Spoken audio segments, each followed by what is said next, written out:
They say that the gods don't have time to meddle in human affairs. But sometimes, when a prayer is made, it might just get answered.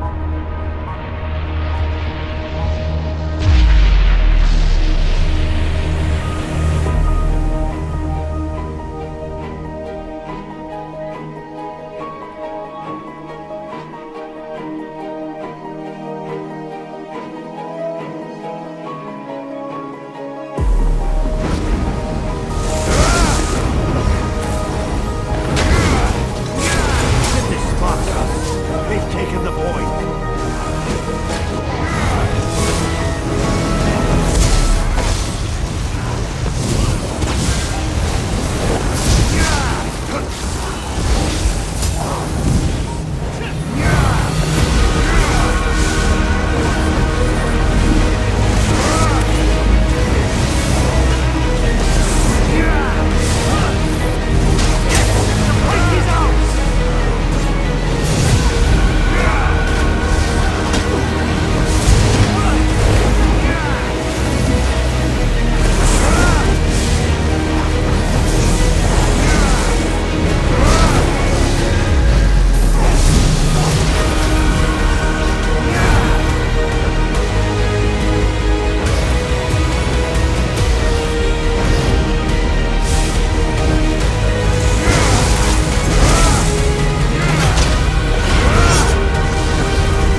the point! He's damn them! They've captured the point!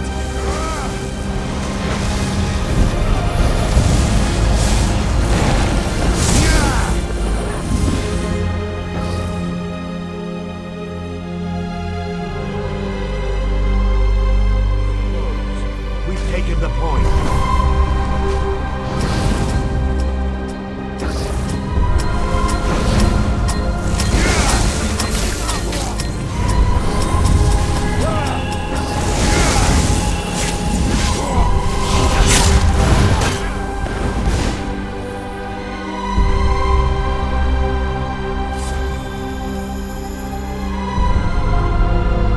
Hey everyone, it's Area of Effect with another out-of-the-box build, this time a heavy attack build.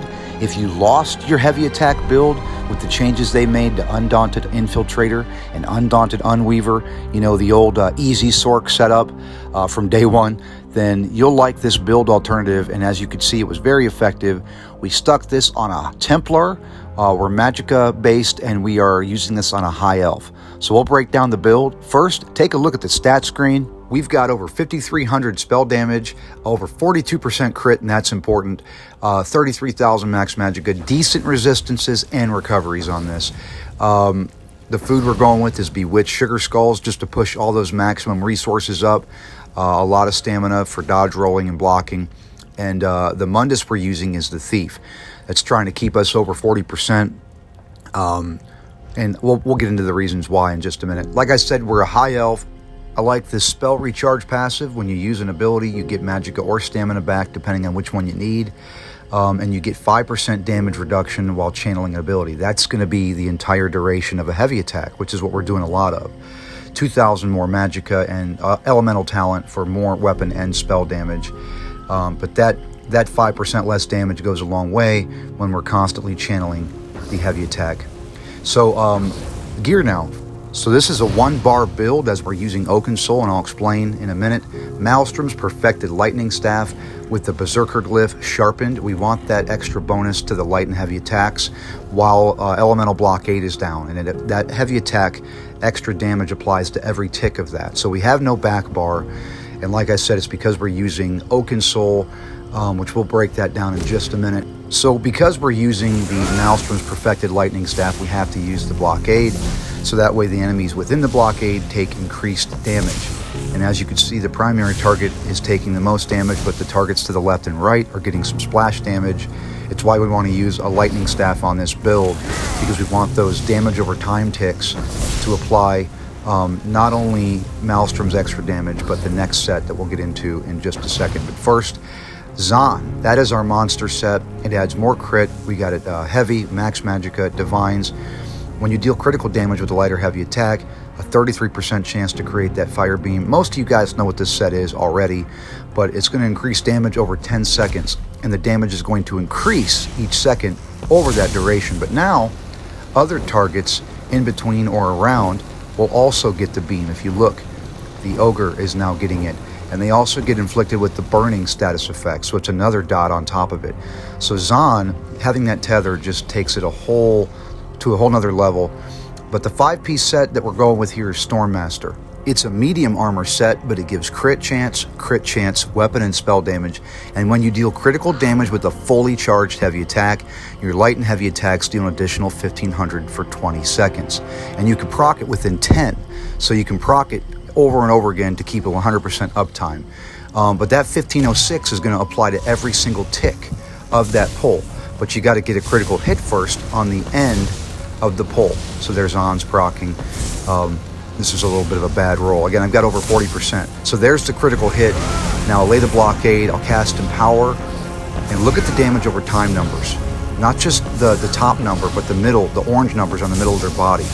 And that is what you're getting every single tick, okay?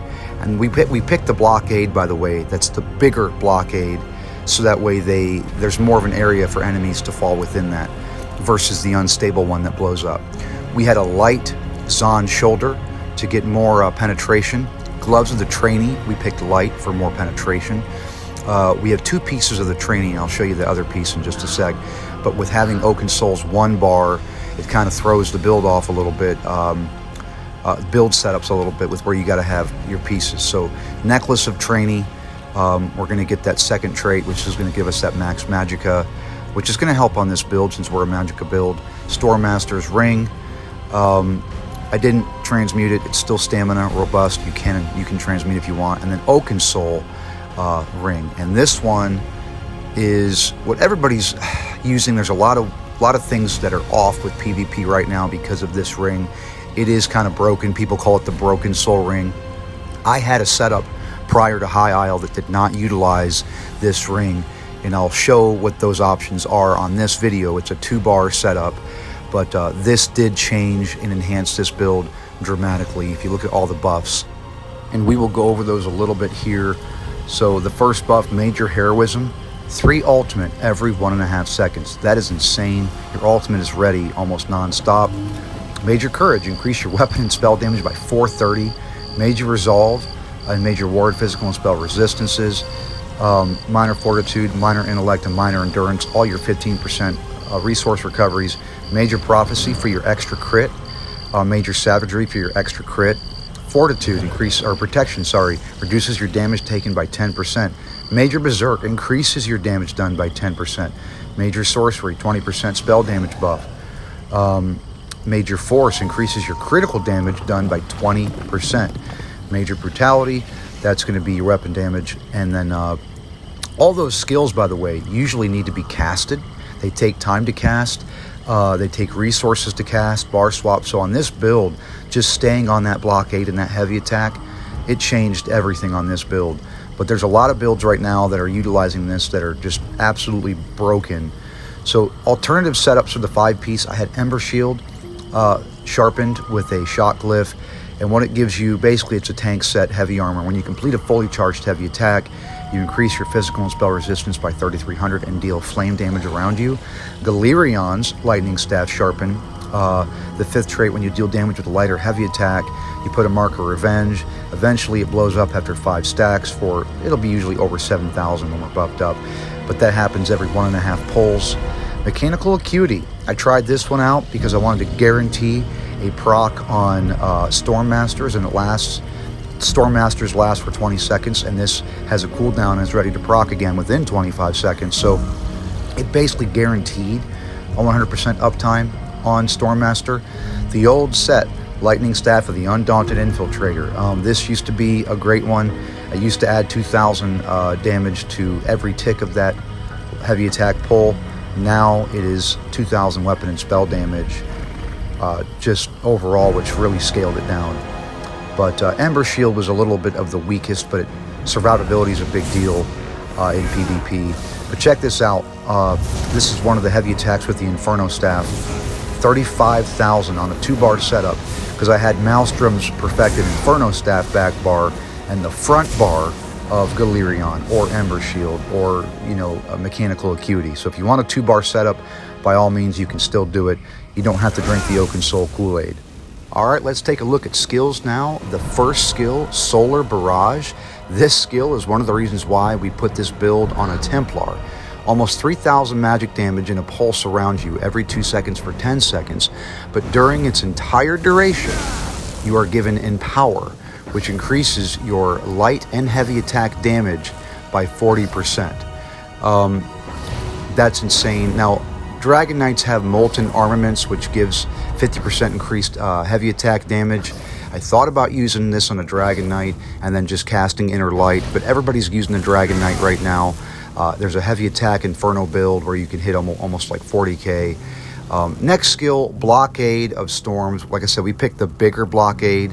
When the blockade ends, it does not explode like the unstable one. So it's not something we're going to be spamming. But while it's out there, enemies in the blockade take increased light and heavy attack damage with the Maelstrom setup. The next skill, Toppling Charge. It's a gap closer, it's a stun, and it sets them off balance. Again, we only have 5 skill slots to use, but the cool thing is we don't have to slot Entropy for Major Sorcery, Inner Light, or the other one that gives us spell crit. We don't have to slot the Rune for Major Protect or Major Resolve and Major Ward. So Breath of Life, it's a big bursty heal, almost 14k, and also can heal an ally. Uses Magicka to cast. And the last skill I had, Channeled Acceleration, which is a Psijic skill for increased critical damage by 10%. But I liked having a stamina option heal because we have over 20,000 stamina. That way we have a lot of dodge roll, a lot of blocking, and we can cast Vigor. So that way we have a heal over time during Vigor's, during the heavy attack long pull while we're vulnerable. So that's kind of what I'm showing here. You see the gold glow on me, not the pulse, but the gold glow. That's Vigor. It will last during the duration of your rotation. But pretty cool setup with the Solar Barrage and the Zahn and the Lightning Staff. He's one hell of a god. Anyway, Dawnbreaker is smiting. I have this slotted. This actually isn't the one I think I'd recommend using. Crescent Sweep I would rather use. The ultimate is so much cheaper and pretty similar in damage. Doesn't offer a stun, but I kind of like that because then you could follow up with the Gap Closer and stun them, and they've already got the Crescent Sweep dot on them.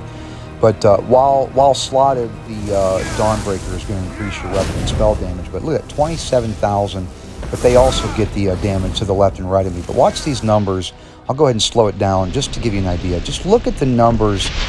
The orange damage over time ticks. He's in the blockade, Empower is going on, Storm Master's ready, Zahn is attacking, and even the enemies to the left and right are taking substantial damage.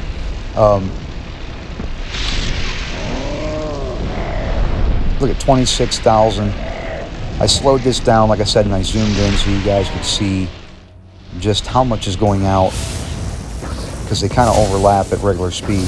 Now take a look at this death recap a friend sent me the other day when we were in a duel. They have about 25k physical and spell resistance. Look at that 20,000 point Lightning Staff heavy attack long pull there. It's one pull. The rest is blockade and some of the other like half pulls and stuff like that. But alright, moving into the most action-packed segment of the video, the champion points. Treasure Hunter, you want a lot of gold. Rationer, you want a lot of food. Mount Speed, you want to run fast. And Steed's Blessing, you want to run even faster. Obviously take some of the basic, reduce fall damage and all that other fun stuff. Blue, Untamed Aggression, increase your weapon and spell damage by 150. So that's going to go a long way. The next one I don't have slotted, but it's an option. You could heal for 7% of the direct damage. That would be the end of your Lightning Staff heavy attack, not the damage over time orange numbers. Thaumaturge, increase your damage over time by 6%. That's everything we're doing pretty much. Biting Aura, increase your area of effect damage by 6%. That's everything we do pretty much. And Weapons Expert, obviously increasing your light and heavy attacks by 15%. On this build, we're going to have that one. Something to note is that champion points do not apply in Battlegrounds, but in PvE content and in Cyrodiil they will. Red Tree, sustained by suffering, increase your magicka, health, and stamina recovery by 150 while under the effects of a negative effect. That's going to be constantly in PvP. Peace of Mind, increase your health and magicka recovery by 200 while under the effects of crowd control immunity. That's at least like 60% of the time in PvP, if not more. Rejuvenation, 90 health, magicka, and stamina recovery at all times. And Boundless Vitality, increasing your max health by 1400. So that's going to wrap up the champion point distribution and actually brings us to the end of this build video, the Empowered build, Magicka Templar heavy attack build.